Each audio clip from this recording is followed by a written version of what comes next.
지난주에 물리학 책을 흥미롭게 봤는데 저는 물리학을 잘 모릅니다. 근데 너무 흥미로운 사실을 발견했습니다. 다이아몬드와 흑연, 연필 만드는 흑연이 같은 탄소 원소라는 것입니다. 그런데 그 탄소 원소에 4개의 다른 원소들이 붙었을 때 다이아몬드가 되고 3개의 다른 원소들이 붙었을 때 흑연이 된다고 합니다. 똑같은 탄소에 무엇과 결합하느냐에 따라서 하나는 다이아몬드가 되고 하나는 흑연이 된다는 것입니다. 여러분, 믿음이 뭐냐 하면 내가 어디에 붙느냐의 싸움입니다. 오늘 본문에 보면 네 영혼이, 삶이 흙에 붙지 말래요. 진흙에 붙지 마라. 진토에 붙지 말고 하나님 말씀에 붙으라고 합니다. 진흙에 붙잖아요. 그러면 진흙같이 그냥 흑연으로 살아갑니다. 근데 하나님 말씀에 붙잖아요. 그러면 다이아몬드가 되는 거예요. 믿음은 뭐냐 하면 내 삶을 하나님의 말씀에 주님께 포개는 겁니다. 그래서 포도나무와 가지의 비유가 있지 않습니까? 포도나무인 하나님께 가지가 붙는 거예요. 이걸 믿음이라고 합니다. 떨어져 있으면 처음엔 자유로울지 몰라도 말라 비틀어진다고 합니다. 제가 설교 때 참 많이 이야기했던 조크가 있죠. 걷는 사람 옆에 뛰는 사람이 있습니다. 뛰는 사람 위에 뭐가 있다고요? 나는 사람이 있고요. 나는 사람보다 더 겁나는 사람은 나는 사람 목 잡고 가는 사람이라고 했습니다. 그럼 같이 날아가요. 나는 사람의 목을 잡고 붙어 있는 거예요. 그러니까 믿음은 내 삶을 날아다니는 예수님에게 붙이는 거예요. 내 삶은 어디에 붙느냐에 따라 운명과 삶이 달라집니다. 오늘 본문에서 흙과 고난에 붙지 말래요. 그리고 어디에 붙으라고요? 말씀에 붙어라. 오늘 주제가 바로 그것입니다. 첫째 주제가 뭐라고요? 오늘 본문에 보면은요, 붙다라는 다바크라는 말이 2번이나 나옵니다. 25절, 31절에 나와요. 25절은 내 영혼이 진토에 붙었대요. 그런데 이제 말씀에 붙겠다라는 것이 31절이고요. 그리고 길, 데레크, 나라크라는 말이 5번이나 나옵니다. 저의 길, 주의 법도의 길, 거짓된 길, 진실한 길, 주의 계명의 길. 하나님 말씀에 내 삶이 붙잖아요. 그때부터 길을 보여주기 시작한다는 거예요. 선하고 역사하는 길이 시작된다는 것입니다. 그럼 그렇습니다. 종이가 그대로 혼자 있으면은요, 송곳이나 나무로 지르면은 종이가 찢어지게 됩니다. 근데 그 종이 뒤에 벽돌이 붙어 있어요. 벽돌과 종이가 붙어 있잖아요. 그러면 아무리 질러대도 자기만 다칠 뿐입니다. 믿음은 어디에 붙어 있느냐의 싸움이에요. 그리스도인이라 할지라도 흙에 붙어 있는 사람이 있어요. 이때 말하는 흙은 이 세상의 자랑이라는 것도 의미가 있고요. 또 하나는 우리가 받았던 고난과 상처의 의미도 있습니다.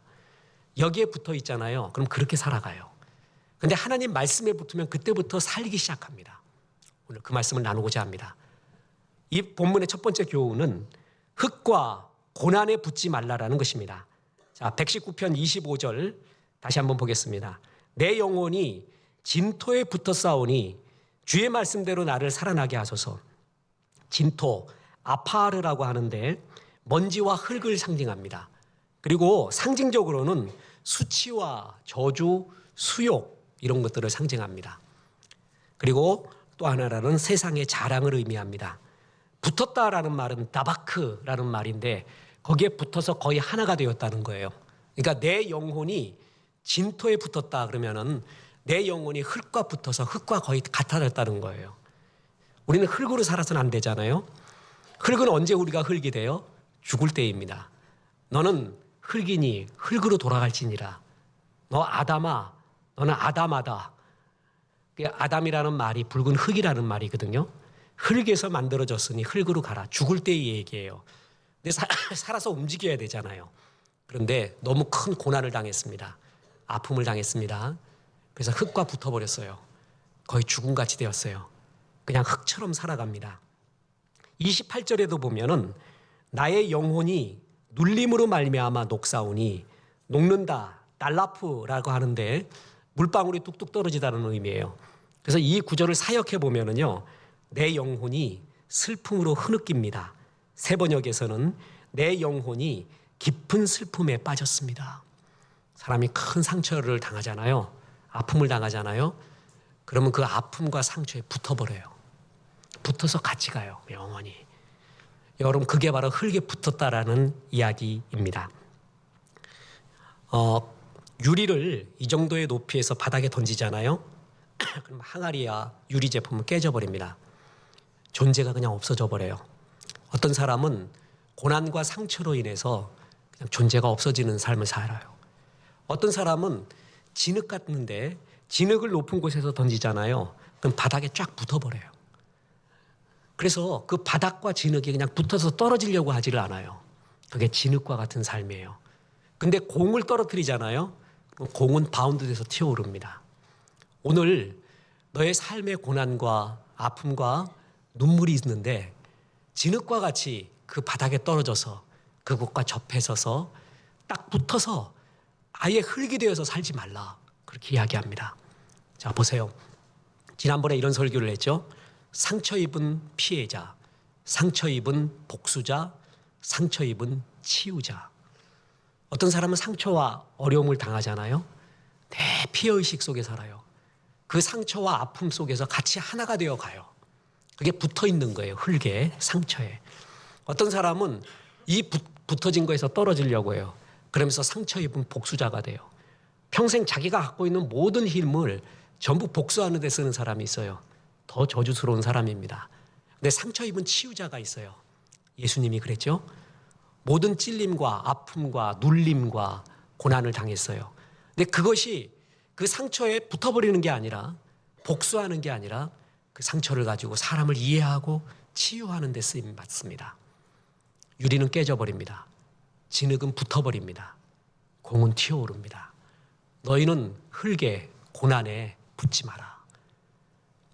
특히 여러분 젊은 시절에는요 어떤 훈련을 가져야 되냐면 기뻐하는 훈련, 영성 중에 최고의 영성은 기쁨의 영성입니다. 젊은 시절에 고난이 많거든요. 나이 들어서만 있는 게 아니에요. 젊은 시절은 인격과 실력과 사명이 완성되지 않고 긴가민가하는 시대예요. 그런데 그때 내 배우자를 선택해야 돼요. 내 직업을 선택해야 돼요. 결정적인 선택은 내가 완성되지 않을 때 시작되는 경우가 많습니다. 실수도 많아요. 기분에 좌우되기도 하고요. 잘못된 선택도 하기도 하고 혈기에 좌우되기도 하는 그게 젊은 날이에요. 그 젊은 날 실수할 수 있는 거예요. 아플 수 있는 거거든요. 그런데 그 가운데서도요. 기쁨의 훈련, 꽃 같은 젊은 날을 주님과 동행하며 기뻐하는 훈련을 할 줄 알잖아요. 그럼 나이 들어서도 그래요. 근데 기쁨의 훈련이 없고 눈물과 상처에 붙어버리는 삶을 계속 살잖아요. 그럼 나이 들어서도 그렇습니다. 계속 갑니다. 젊은 날 이 기쁨의 훈련 그리고 웃음의 훈련 이런 게 얼마나 중요한지 모릅니다. 흙에 붙지 마라. 네 영혼이 진흙에 붙었느냐 진토에 붙었느냐 그런 고난과 상처에 붙지 마라. 흙의 또 하나의 의미는 이 세상의 헛된 자랑을 의미한다고 했죠. 이 세상의 헛된 자랑에 붙어 살면은 너 또한 그냥 없어지는 바람과 같이 흙같이 없어지리라. 그런 이 세상의 헛된 자랑에 붙어서 살지 말라. 주님이 그렇게 말하고 있습니다. 1부 때 이 퀴즈를 냈더니 아무도 못 맞춥니다. 얼마나 통쾌했는지 모릅니다. 그래서 여러분에게도 내겠습니다. 그는 누구일까요?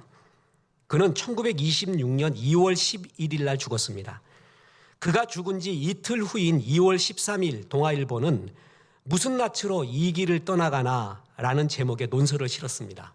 그래서 이런 논설이 나옵니다. 누가 팔지 못할 것을 팔아서 능히 누리지 못할 것을 누린 자냐? 살아서 누린 것이 얼마나 대단하였는지 이제부터 받을 일 이것이 진실로 기막히지 아니하랴. 앙탈하더니 책벌을 이제부터는 영원히 받아야지. 이 동아일보 사설이 나오면서 점점 이 사람의 그의 죽음을 희화화하면서 개벽이라는 잡지에서 이렇게 나옵니다. 죽는다 하던 그가 아주 죽고 말았다. 지하에 있는 이재명은 아 이놈이 인제야 죽었구나 하고 웃겠지만 팔자구준 과부며 누이는 유달리 더 슬퍼할 것이다. 그런데 경성의 청소부들은 또 이제부터는 공동변소의 벽이 깨끗해지겠으니 무엇보다 좋겠다고 치하하겠지 라고 하여 그의 죽음을 웃음거리로 만들었습니다. 당시 경성에서는 공동 화장실을 이박 요리집이라고 했습니다. 이땡땡 박재순 요리집. 시민들이 거기다가 대소변을 보면은 그걸 먹고 사는 요리, 그걸 요리해서 먹고 사는 사람이 이땡땡 박재순이다. 그래서 그렇게 싫어했던 사람이에요. 그가 누굴까요? 이완용입니다. 이완용. 다 좋아했어요. 죽고 나니까 권력이 없어지니까 다 드러나는데 그의 며느리와 부끄러운 일을 행했다는 것부터 시작을 해갖고 다 드러납니다. 그런데 여러분, 만약에 이완용 나라를 팔아먹은 매국노가 지금 있다 그래도 우리도 통쾌하면서 그 얘기 하겠죠? 팔지 못할 것을 팔아서 능히 누르지 못할 것을 누린 놈이 누구냐? 팔지 않아야 될 걸 팔았지, 누리지 말아야 될 걸 누렸지, 이제부터 네가 당할 것이 뭔지 정말 암담하지 않니? 지금 그렇게 동아일보에서 썼잖아요. 그런데 정말 기가 막힌 것이 있습니다. 다음 주 경건 이메일에 정신 나간 가문의 영광이라고 제목으로 나갈 건데, 거기에 이런 전우용 씨의 책 140자로 시대를 쓰다라는 책에 보니까 정말 웃긴 이야기가 나왔습니다. 그래서 그걸 보내려고 합니다. 보세요.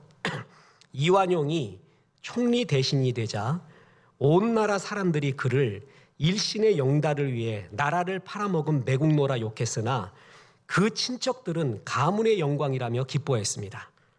나라보다 제 가문의 명예를 중시하는 자들은 나라 팔아먹는 것도 명예인 줄 압니다. 여러분, 이게 말이 됩니까? 자기 받고 일본으로부터 돈 받고 귀족 최고 대우 받으니까 가문의 영광이라고 얘기했대요. 그 친척들 중 아마 일부겠죠. 정신 나가죠.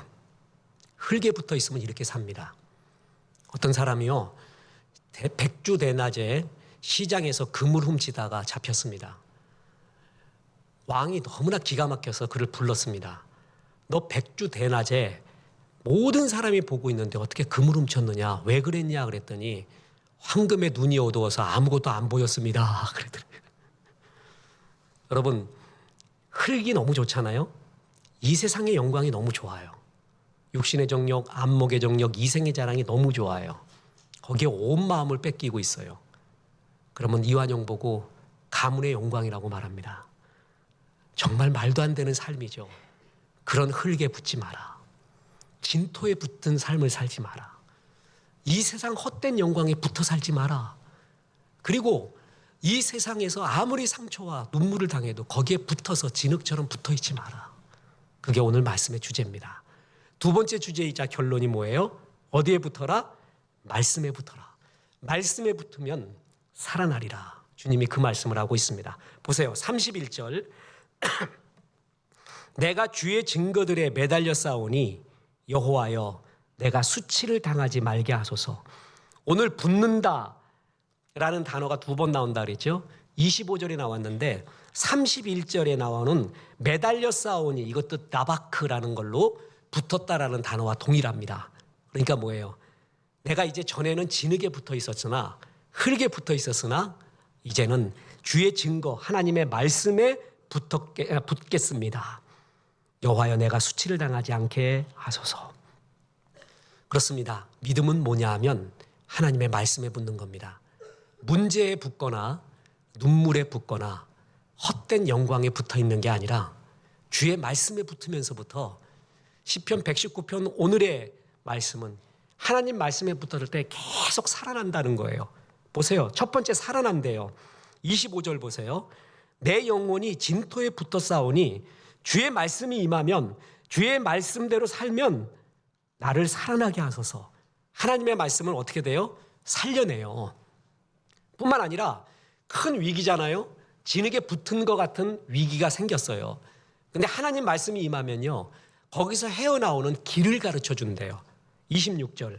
내가 나의 행위를 아뢰매 주께서 내게 응답하였사오니 주의 율례들을 내게 가르치소서. 자, 시편 119편에 나오는 행위는 전부 다 길이라고 얘기했죠. 데레크. 그러면 이 말씀은 이렇게 말하면 됩니다. 내가 내 길을 주께 물어보매 주께서 내게 응답합니다. 자, 여러분, 위기의 순간 뭐부터 해야 될는지 모릅니다. 사방에 우겨쌈이 있습니다. 무엇부터 시작해야 될는지도 모르는 경우가 있습니다. 하나님께 물었더니 주님이 말씀으로 너는 이것부터 해라. 이 길이야. 하고로 나에게 헤쳐나갈 수 있는 데레크, 길을 가르쳐 주기 시작한다는 거예요. 더군다나 27절에 보면 더 구체적으로 길을 가르쳐 준대요. 27절 나에게 주의 법도들의 길을 깨닫게 하여 주소서. 그리하면 내가 주의 기이한 일들을 작은 소리로 읊조리이다. 주의 법도가 피쿠딤이라고 하는데 법도, 절차, 안내, 설명, 지도의 길을 뜻해요. 그러니까 뭐냐면 하나님, 주님의 말씀은 나에게 오도 가도 못하는 나, 꼼짝없이 사방에 우겨쌈을 당하고 있는 나에게 주님 나에게 달려갈 길을 가르쳐준다 그랬죠. 더 구체적으로 지도를 보여준대요. 지도. 그래갖고 이 길로 가라, 저 길로 가라 라고 구체적으로 나에게 하나님의 말씀을 주는데 어떤 방법도 있냐 하면은 기이한 일들이 나타난대요. 이 기이한 일, 지난번에도 나왔죠. 팔라라고 말합니다. 하나님의 말씀이 임하면 무슨 역사가 일어나냐 하면은 머릿속의 믿음이 아닌 머리 밖의 믿음. 너는 내게 부르짖어라. 그리하면은 크고 비밀한 것들을 가르쳐준다 그랬죠. 크고 비밀한의 뜻이 뭐냐 하면은 내가 생각하고 있는 베스트가 있어요. 기도하기 전에. 그리고 내가 바라고 있는 이 정도 되면 최고겠습니다 하는 베스트가 있거든요. 그거를 넘어선 베스트. 네 생각과 이성을 벗어난 베스트. 그게 기이한 일, 크고 비밀한 일이에요. 하나님 말씀이 임하면은 내 머릿속의 믿음을 벗어난 더 기이한 일들이 일어나서 나를 구체적으로 핀셋처럼 나를 그것에서 뽑아서 그 길을 벗어나서 하나님의 길로 인도해 준다라는 주의 역사의 약속이에요. 자, 여러분, 믿음이 두 가지가 있어요. 하나는 빌리프가 있고 하나는 트러스트가 있습니다. 빌리프는 내 머릿속의 믿음이에요. 트러스트는 머리 밖의 믿음. 이렇게밖에 분류할 수가 없는데 이런 이야기 하면 됩니다. 그럼 베드로가 주의 제자들이 괴로이 노을을 저으며 작은 쪽배에서 풍랑을 만나게 됩니다. 그때 베드로를 비롯한 사도들이 제일 할 수 있는 베스트가 뭐냐 하면 주님, 이 풍랑 속에서 노를 잘 젓게 도와주옵소서. 키를 놓지 않게 도와주옵소서. 그래서 마침내 목적의 항구에 잘 도달하게 도와주옵소서. 그게 베드로와 사도들이 생각할 수 있는 최고의 베스트죠. 그게 머릿속의 믿음, 빌리프. 이것도 믿음이에요. 근데 그때 어떤 일이 일어난 줄 아십니까? 그 풍랑 가운데 주님이 바다 위를 걸어오십니다. 그때 베드로가 그걸 보죠. 그래서 달려가요. 이게 무슨 이야기냐 하면은 상상할 수 없는 일이에요. 머릿속에서는 이 배 안에 있어서 키를 잘 움직이고 노를 잘 저어서 가는 게 베스트예요. 주님은 기이한 일로 역사하는데 가끔가다 말이에요. 배 밖으로 나오게 해요. 네 머리와 이성 밖으로 나오게 해요. 그게 기이한 일이에요. 그게 크고 비밀한 일의 뜻이에요. 아니, 예수님이 걸어온다는 거를, 물 위에 걸어온다는 거를 베스트로 생각해 본 적이 없어요. 겪어보지 못한 일이니까. 그때 예수님을 따라 같이 걷지 않습니까? 이게 배 밖으로 나온 믿음, 머릿속에서 나온 믿음이에요. 예수 믿는 자에게, 주의 말씀을 따르는 자에게 이런 일들의 체험이, 기이한 체험들이 일어나게 됩니다. 여러 번이지는 않을 거예요. 한 번이나 두 번. 정말 이런 일들도 나한테 일어나서 하나님의 길로 인도하는 거예요. 불치병에 걸린 사람이 있습니다. 서구 유럽, 미국에서는 이 병의 치료책이 나오기 시작했어요. 약도 준비됐습니다. 근데 한국에서 그 병에 걸린 사람을 보고 운명이다, 받아들이자 이러고 있었어요. 미국을 갔다 온 사람이 이렇게 말합니다. 아니에요. 미국으로 보내세요. 아니면 그 약을 수입해 오세요. 그렇게 이야기하면 그건 나올 수 있습니다. 여기만 있었던 사람은 이걸 운명이라고 그러죠. 베스트 오브 베스트는 뭐냐면 편안하게 죽는 거래요. 근데 여기를 벗어나 본 사람이 있어요. 더 기이한 걸 본 사람이 있거든요. 그 사람은 살 수 있대요. 그를 보내면 된대요. 바로 이것이 배 밖으로 나온 믿음이에요. 내 의식 밖으로 나온 트러스트라고 이야기합니다. 하나님 말씀을 따르다 보면 생각지 못한 정말 기이한 일, 이런 일도 있구나 하는 그런 역사로 나를 인도하고 역사해 준대요. 매번 바다 위를 걸을 수는 없습니다.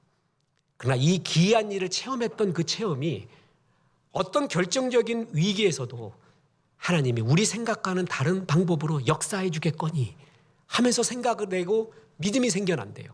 뭘 할 때요? 말씀을 따르기 시작할 때 이것이 보이기 시작한다는 거예요. 뿐만 아니라 위기를 벗어나게 해줬잖아요. 그 다음엔 나를 세워준대요. 보세요. 28절. 나의 영혼이 눌림으로 말미암아 녹사오니 주의 말씀대로 나를 세우소서. 이때 세우다라는 것이 그 유명한 쿰이에요. 쿰. 달리다 쿰. 소녀여 일어나라.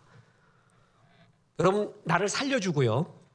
내 길을 가르쳐주고 기이한 방법으로 지도를 보여주며 이리로 나오라고 나를 건져내는 데 그치지 않고 쿰. 세워주기 시작해요. 날아오르기 시작해요. 뿐만 아니라 수치를 당하지 않게 합니다. 자존감을 회복시켜줍니다. 31절 보세요. 내가 주의 증거들에 매달려 싸우니 여호와여 내가 수치를 당하지 않게 하소서. 주의 말씀 읽으면 그 무너졌던 자존감이 또다시 살아나기 시작합니다. 그리고 마음과 그릇을 넓게 해준대요. 32절.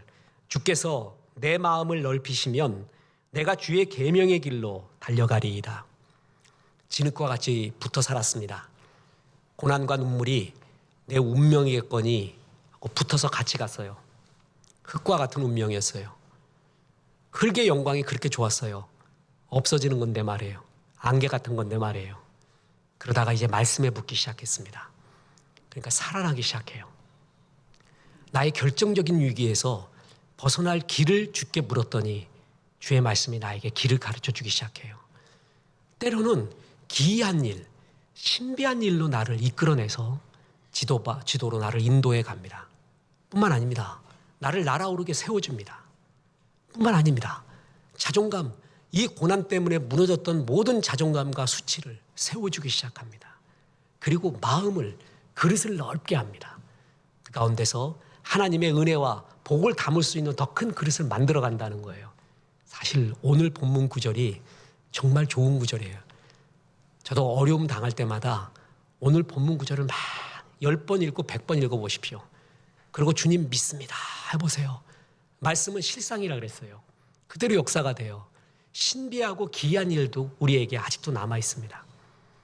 일부 예배 끝내고 가는데 어떤 분이 목사님 어떤 기도 제목이 있습니까? 뭡니까? 이야기를 하면서 이런 기도 제목이 있습니다. 같이 일치를 하더라고요. 이런 일도 일어나는구나. 정말 이런 일도 일어나는구나. 신비했습니다. 정말 우리의 이성과 생각 밖의 일들이 있구나. 배 밖으로 나오는 믿음도 있구나. 그래서 주님이 역사하고 주님이 인도하는 길이 있구나 라고 생각했습니다. 그래서 오늘 이 시편 기자는 말씀에 붙겠다고 결심합니다. 29절 보세요. 거짓 행위를 내게서 떠나게 하시고 주의 법을 내게 은혜로이 베푸소서. 거짓 행위. 자, 시편 119편의 행위라는 말은 전부 뭐라 그랬다고요? 길이라고 얘기했죠. 데레크. 거짓된 길에서 내가 떠나가겠습니다. 흙의 길은 거짓된 길이에요. 헛된 영광이에요. 거기서 떠나겠습니다. 주 앞에 신의를 지키겠습니다. 그러면서 30절에 내가 성실한 길을 택하고 주의 규례들을 내 앞에 두었나이다. 이때 성실이라는 말이 히브리어로 에무나라고 하는데 굉장히 귀한 말입니다. 믿음도 두 가지의 믿음이 있어요. 신명기전 믿음이라는 것이 있는데 그건 뭐냐면 네가 이 말씀에 충성하면 복을 주리라. 불순종하면은 저주가 임하리라. 라는 사실을 믿는 걸 신명기적 믿음이라고 합니다. 우리의 믿음의 90%는 신명기적 믿음이에요. 그런데 충성을 했어요. 근데 논밭에 소출이 없어요. 외양간에 소도 없어요. 공식이 깨진 거잖아요. 그래도 믿습니다. 그걸 에무나라고 합니다. 그걸 하박국의 믿음이라고 해요. 그럼에도 불구하고 믿음, 그래도 믿음. 내가 충성했는데 논밭에 소출이 없습니다. 외양간에 소가 없습니다. 주님 그래도 믿습니다. 오직 의인은 믿음으로 말미암아 살리라. 하박국에 나온 그 믿음이 거기서 나온 단어가 에무나예요. 내가 상황에 흔들리지 않고 어떤 경우라도 신실하게 거짓된 길 가지 않고 주의 길 가겠습니다. 지금 그 이야기 하고 있는 것입니다. 여러분 그렇습니다. 하나님의 길이 나를 살리는 길입니다. 흙에 붙어 있지 마십시오. 눈물이 많아도요, 상처 많아도요, 문제보다 주님의 은혜는 더 큽니다. 주님의 은혜보다 내 상처가 더 크다고 하는 건 불신입니다. 그래서 상처와 눈물에 붙어 살지 마십시오. 하나님이 그렇게 인생 살라고 우리에게 던져준 것이 아닙니다. 또한 흙의 영광에 너무 목숨 걸지 마십시오. 정말 헛된 겁니다. 사람한테 사랑받는 법 가르쳐 드릴까요? 하나님을 깊이 사랑하세요. 진짜 사랑해 보세요. 하나님도 알고 사람도 압니다. 사람도 그걸 느껴요. 저 사람 진짜 주의 사람이구나 라는 걸 느껴가지고 사람도 존경과 사랑이 갑니다. 흙의 영광을 좋아하는 사람, 여러분 결국 흙과 같이 아무것도 아닌 것 같이 됩니다. 말씀에 붙어 있어요. 그럼 그 말씀대로 영광이 임하고 세워지고 산란하고 주님께서 날아오르게 하고 길 가르쳐주고 말해요. 헤롤드 쿠시너의 왜 착한 사람에게 나쁜 일이 일어날까? 지난번에 수요 예배 때 말씀도 나오고 주일 예배 때도 했죠. 목사님들 사이에 성도한테 읽지 말라는 책이에요. 이번 인문학을 하나님께 2집 나올 때는 이 책을 반드시 넣을 겁니다. 이게 굉장히 중요한 신학적 의미거든요. 자기 아들이 조로증으로 12살인가 죽습니다. 랍비예요. 헤롤드 쿠시너는. 이때 하나님에 대한 의심이 몇 가지가 드냐 하면요. 하나님은 살아계신가?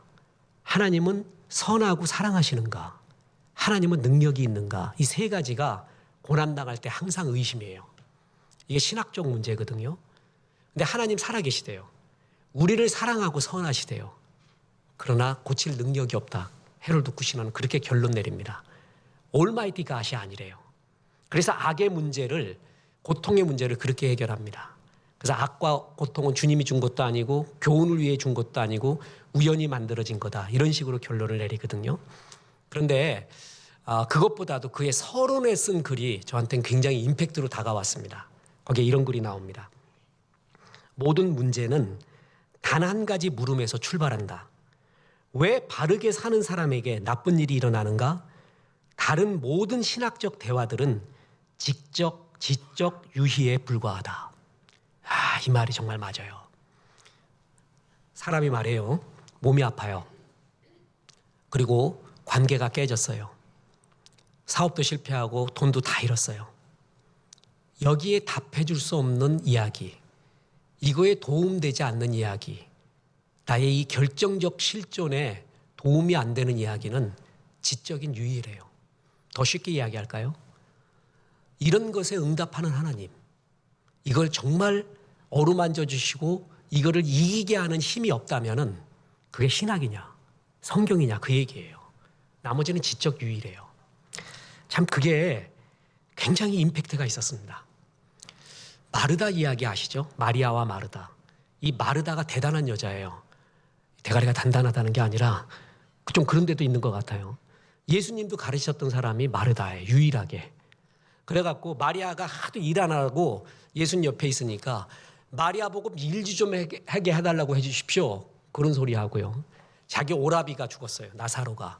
그랬더니 뭐라고 말했냐면은 주께서 여기 계셨더라면 내 오라비가 죽지 아니하였겠나이다. 당신 어디 가셨어? 그 얘기예요. 당신 여기 있었으면 안 죽었는데 어디 가셨어? 그러니까 마르다가 대단하죠. 그러니까 이 대가 좀 센 사람이에요. 예수님도 가르쳐요. 대단해. 그랬을 때 그러나 이제라도 주께서 무엇이든지 하나님께 구하는 것을 하나님이 주실 줄 아나이다. 그런데 믿습니다. 당신 안 계셔서 여기서 우리 오라비 죽었으니까 이제 오셨으니까 어떻게 좀 해보십시오. 그 얘기예요. 대단하죠. 그럴 때 예수님이 이런 말씀을 합니다. 요한복음 11장 23절에 예수께서 이르시되 내 오라비가 다시 살아나리라. 부활한다는 얘기죠. 그랬더니 마리아는 더 대단하다니까. 그 말 듣고 믿습니다 그러지 않고 이렇게 대답해요. 이게 중요해요. 요한복음 11장 24절. 마르다가 이르되 마지막 날 부활 때에는 다시 살아날 줄을 내가 아나이다. 이 말이 뭐냐 하면은 내 오라비가 죽었어요. 슬퍼 죽겠어요. 이거를 가눌 길이 없어요. 그랬더니 부활하잖아. 나중에 이게 도구마예요. 도구마. 나한테 지금 도구마적인 이야기는 위로가 안 됩니다. 그 얘기예요. 그러니까 마르다 대단해요. 우리 오라비 죽었어요? 나중에 살아서 만난다고요, 부활해서? 그런 말 나한테 위로 안 돼요. 나도 알아요, 부활하는 거. 당신 말 안 해도 나도 알아요. 그게 지금 나의 이 실존의 고난 앞에서 도움이 안 된다는 말이에요. 대단하죠? 바로 이거예요. 지금 너의 말이 지적 유의가 될 수 있다는 거예요. 세상 사람들의 말이 어떤 말도요, 극심한 고난 가운데 있을 때 지적 유의, 뻔한 말, 하나님의 말씀이 과연 그러냐는 거예요. 안 그렇다는 거예요. 하나님의 말씀은 지적 유의, 뻔한 말, 도구마가 아니라는 거예요. 그러니까 예수님이 나 같으면 한 대 매겼을 거예요. 그냥 마르다, 내가 하나님인데 나 진짜 너한테 가르침을 당한다. 내가 세상에 살다 보니 이런 일도 다 있구나. 내가 세상 내려와 보니까. 그럴 텐데 이렇게 말합니다. 25절부터요. 예수께서 이르시되 나는 부활이요 생명이니 나를 믿는 자는 죽어도 살겠고 무릇 살아서 나를 믿는 자는 영원히 죽지 아니하리니 이것을 네가 믿느냐. 내가 지금 말한 말은 나중에 다 살아서 보겠지 하는 뻔한 도구마적인 말이 아니야. 그런 류의 말이 아닌 거를 네가 알겠니? 그랬더니 마리아가 그때 깨입니다. 27절 이르되 주여 그러하외이다. 주는 그리스도시요 세상에 오시는 하나님의 아들인 줄 내가 믿나이다. 주님, 주의 역사 지금 내가 체험해보지 않았습니다. 어떤 일이 일어날지 모릅니다. 주님이 내 머리 밖에 내 생각 밖에 어떤 일로 지금 역사하고 이 나의 아픔을 능가하는 주의 은혜가 있는지 믿는다, 그 얘기예요. 대단하죠. 지적유의, 하나님의 말씀이 지적유의나 뻔한 도구마가 아니라는 거예요. 자, 보세요. 다시 말합니다. 몸이 아파요. 사업이 실패했어요. 관계가 깨졌어요. 알 수 없는 위기 가운데 있어요. 뻔한 도구마적인 말로 위로가 안 되고 돌파가 안 됩니다. 그런데 말씀은 한다는 거예요. 하나님의 말씀은 이걸 이길 수 있는 힘을 너에게 진짜 준다는 거예요. 보세요.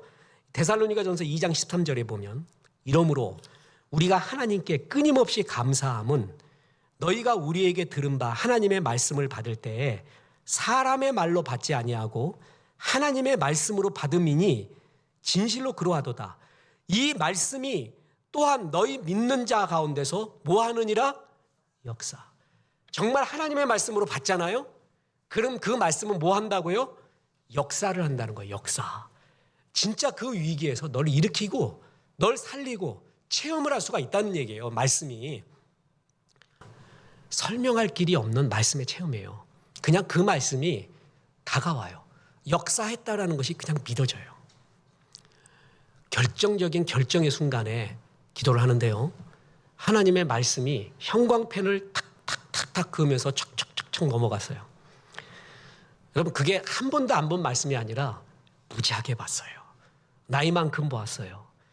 외우고 외우던 형광펜이 너무 몇 번을 거가지고 이제 퇴색될 정도의 그 말씀들이 위기의 순간에 5개가 연결이 되면서 착착착착 보여져요. 이거구나. 이 말씀을 얘기하면 되겠구나. 그 다음에 설명할 길이 없어요.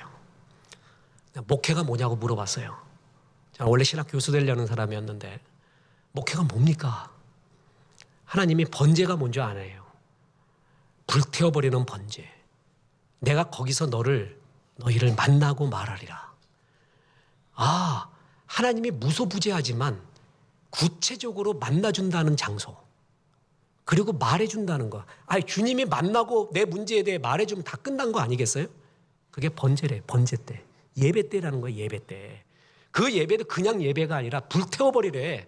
하나님의 말씀과 성령으로 태워버리는 예배 드릴 때 주님이 만나고 말하겠대요. 주님, 내 인생 예배에 걸겠습니다. 뒤도 안 돌아봐요. 옆도 안 돌아봐요.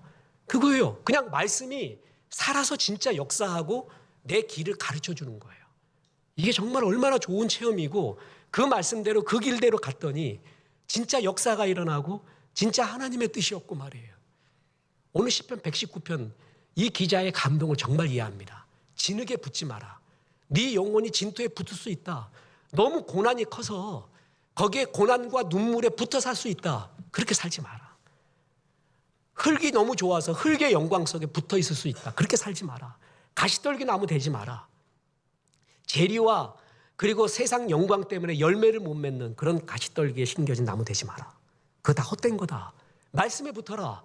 말씀에 붙으면 살아나기 시작한다. 주님이 길을 가르쳐주기 시작한다. 세워주기 시작한다. 수치를 갖다가 없애주고 자존감을 높여준다. 그릇을 넓혀준다.